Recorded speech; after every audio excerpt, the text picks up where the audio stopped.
So today we are going to understand each and every quote of Naval Ravikant. So as you may know, Naval Ravikant is the biggest investor in Silicon Valley. He is a tech investor, he is a podcaster, he is a business philosopher, and almost everyone who is interested in this world of entrepreneurship knows who Naval is. And if you look very carefully, what Naval is famous for is not just because of his investments. I mean, some of his famous investment is the biggest of the most famous investment on Naval is in Twitter. And he has also built Angel List, which is the platform where people can meet the start. It's like a social media for startup enthusiasts, founders, investors, VCs, and people who want a job in the startup ecosystem. Now, if you look at Naval's Twitter, so I block miserable people. That's a very cool intro. I know. Now, if you look at Naval Ravikant, how to get rich without getting lucky. In this tweet storm, Naval Ravikant has mentioned all of his business philosophies that he's applying throughout the years, and that has made Naval Ravikant what he is today. If you want to understand this philosophy in short, you can go to Joe Rogan's podcast with Naval, or you can go to Naval Ravikant's own podcast, which is around 3.5 hours long, and he will explain. Naval has beautifully explained the entire philosophy of it, like Joe Rogan, Naval Ravikant. That's it. So now, if you look at it, the first thing is that seek wealth, not money or status. Wealth is having assets that earn while you sleep, and money is how we transfer time and wealth. Status is your place in the social hierarchy. It's very important to note that whenever we say that we want to be a millionaire, we want to earn, let's say, $500,000 or let's say 3 crore rupees. What we are actually saying is not that we want to earn that money, but we want to spend that money. Most of us think of richness or have this image of richness as luxury cars, good vacations, good houses, mansions. But Naval says that you're doing a stupidity if you are equating money with luxuries, because money or status will not give you the lifelong or long term pleasure that wealth will give you. Wealth is having assets that earn while you sleep. Let's say you are a person who is the chief technological officer of a very big company who is doing a very reputable job, or you have a government job where you're earning a lot, you have job security and people are respecting you. So you have a status, you have some sort of social hierarchy. People look up to you and say that that guy is powerful. So this may be a very good goal for you, but this will not be optimum for people who want financial freedom. Financial freedom comes from wealth, not money. What is wealth?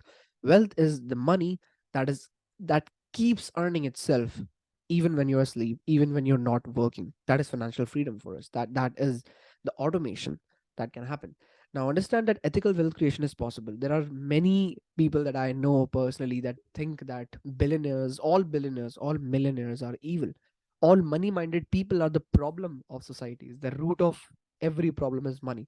But if you will keep thinking that, money will not come to you. And you can win status games saying that, oh, I don't need money. I am beyond that. And by saying you are actually playing the status game, not the wealth games. But I'm more interested in playing the wealth games. And so ethical wealth creation is possible.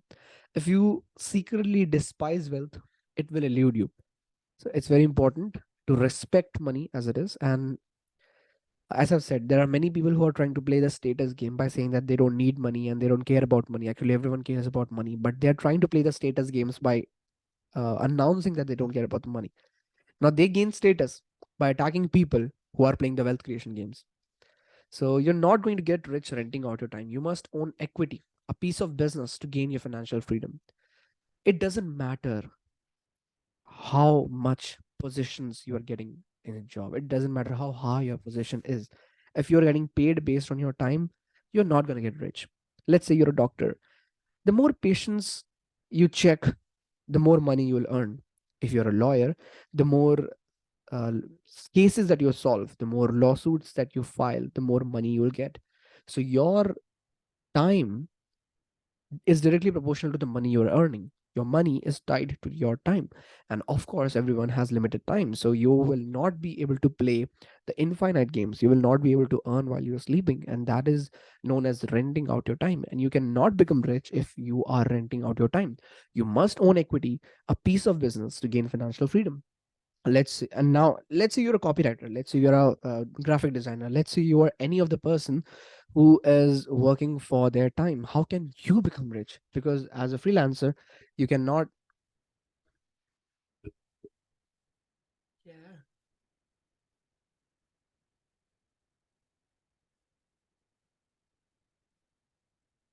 Become rich by renting out your time. So what you can do is you can start your own agency, or you can build something. Let's say you're a writer, you can build some PDFs, you can build some content that you can use as a product to sell to people. And that is how you start building your value, and you are building a business which is not tied to your time. So it's very important that if you want to get rich, especially in your 20s, you need to start a business. You cannot do that while doing a job. Now, you will get rich by giving society what it wants, but does not know how to get at scale. One thing that people, one problem that many people have is that they just think about what skill they want to learn. Let's say copywriting, and let's say graphic designing, let's say music, and they just think that how can I become the best copywriter? Because when I'll become the best copywriter, I will earn the most, and that is specifically not true. You will not get rich by becoming best at one thing, although many people believe that and many people say that. But if you look at the context in which Naval is talking right now, people won't pay you for a task that you can do. People will pay you for the task they want, but they don't know how to do. Why do you play plumber? Why do you pay? Why do you pay plumbers? Why do you pay electrician? Why do you pay a coder to build your website? Because you don't know how to build that, right? So you need to learn some skill that people don't know how to do that, and you can provide that at scale. So it's very important to think like an entrepreneur. Don't just think from a personal perspective, what is the thing that I can do. Think about what is the thing people want, and then try to solve that problem with the skills that you have, or learn new skills. And that is how you learn about things, because it's very important not to look at your life from inward out perspective. Inward out perspective is, people just try to understand, this is a skill that I'm learning, and then I'll solve this problem. But most entrepreneurs that become very great at a very young age, they have this outward inward thing. They look at the people. What's the biggest problem of my niche? Let's say my niche is college students who want to earn money. What is the biggest problem?